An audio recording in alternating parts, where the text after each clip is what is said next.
I was a percussion major at Juilliard. I mean, this was back in the times of dynasties in music. I thought that I would love it, and all of that derailed for me. It just crashed and burned when I heard my first Frank Zappa concert. I just suddenly realized I don't want to be a timpanist in an orchestra. And I don't want to be a triangle player in an orchestra to have to sit in the back row on stage to play my 3 triangle notes. That was not anything that appealed to me from the moment I heard Frank's music. And it's not that I was inexperienced as a listener with other popular music or music theater or any of that. Frank embodied everything that showed me in that one concert that I wanted to do that.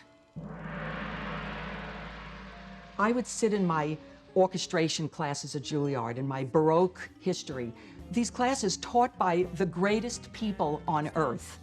One day, I was in one of the piano practice rooms, and I was absolutely not even allowed to be there because that's just for the pianists.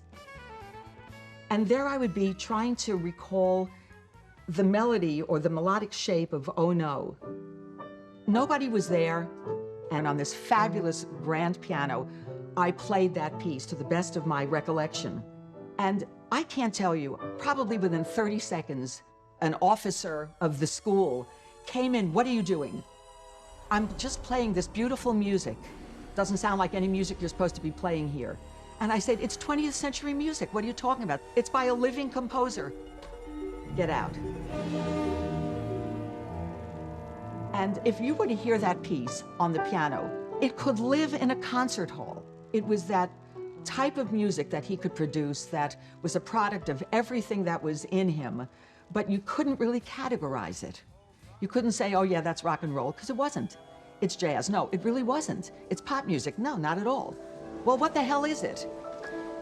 It's Zappa.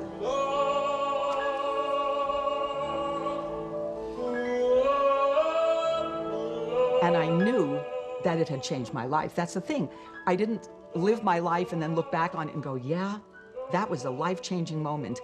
I walked out of that theater and I was actually disoriented. My whole world had been shaken up.